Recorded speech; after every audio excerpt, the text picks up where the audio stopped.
मेरे प्यारे भाई और बहनों, आज हम ऋग्वेद को शेयर करेंगे। ऋग्वेद की गहराई, ज्ञान और आध्यात्मिकता को सरलता से ग्रहण किया जा सकता है।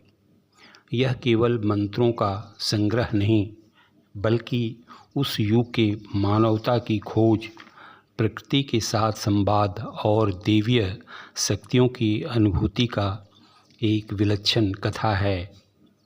यहाँ हम ऋग्वेद को एक आदिम मानव की आध्यात्मिक यात्रा के रूप में कहानी के ढंग से प्रस्तुत कर रहे हैं।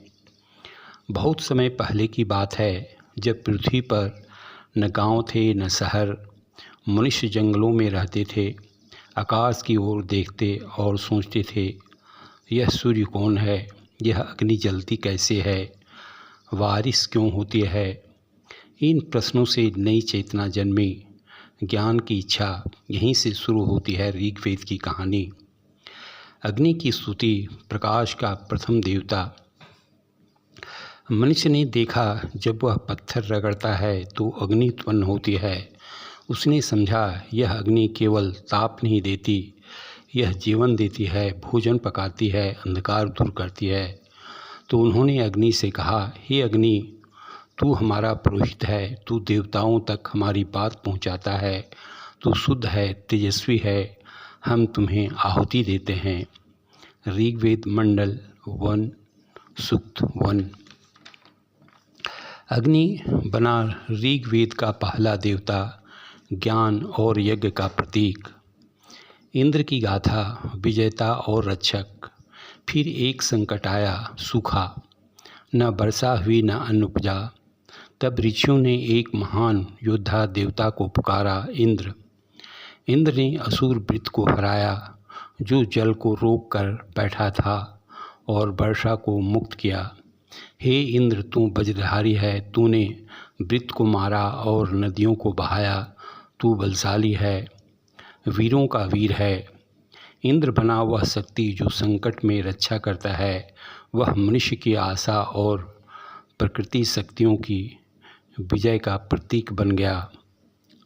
प्रकृति का संवाद, वायु, सूर्य, उषा और पृथ्वी। ऋग्वेद में मनुष्य केवल देवताओं की नहीं, प्रकृति की सुंदरता की भी स्तुति करता है।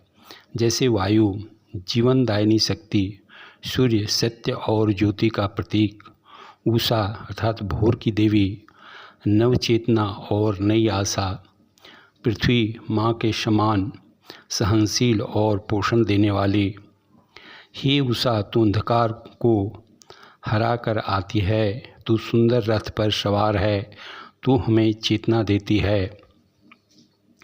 यह प्रकृति के साथ संवाद की कहानी है, जहाँ मनुष्य उसे देवता के रूप में देखता है और आभार प्रकट करता है।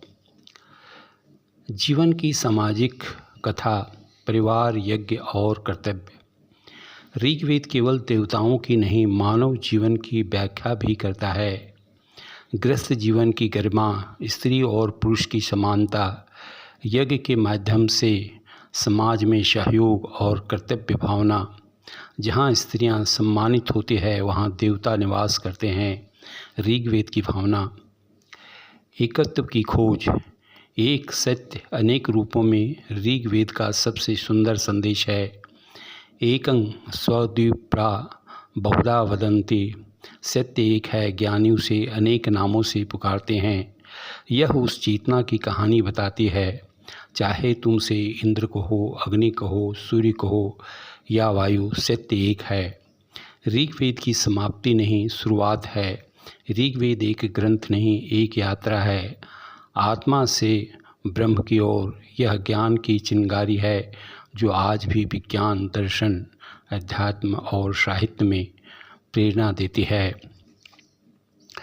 ऋग्वेद महत्वपूर्ण है क्योंकि इस कथा से हमें सीख मिलती है कि हम प्रकृति के साथ संतुलन कैसे रखें, अज्ञात के प्रति जिज्ञासा कैसे रखें, सत्य को अनेक रूपों में पहचानें, ध्यान, यज्ञ और कर्म को जीवन में अपनाएं, मानव और देवता के बीच संवाद बनाए रखें। अंत में ऋग्वेद हिंदू धर्म के 4 वेदों में सबसे प्राचीन और प्रमुख वेद है। यह भारतीय वैदिक साहित्य का सबसे पुराना ग्रंथ है, जिसकी रचना लगभग 1500 ईसा पूर्व में हुई मानी जाती है।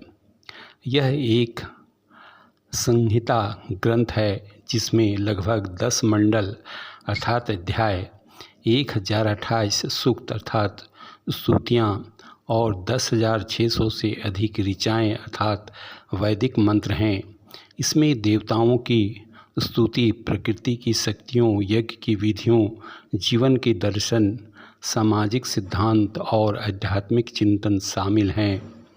ऋग्वेद केवल एक धार्मिक ग्रंथ नहीं बल्कि यह मानवता के शाश्वत मूल्यों, प्राकृतिक प्रेम, ज्ञान विज्ञान, आध्यात्मिक और सामाजिक समरसता का महासागर है।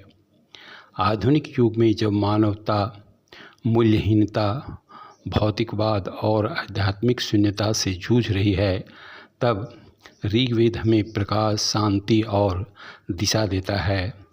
आशा है आपको यह जानकारी अच्छी लगी। धन्यवाद।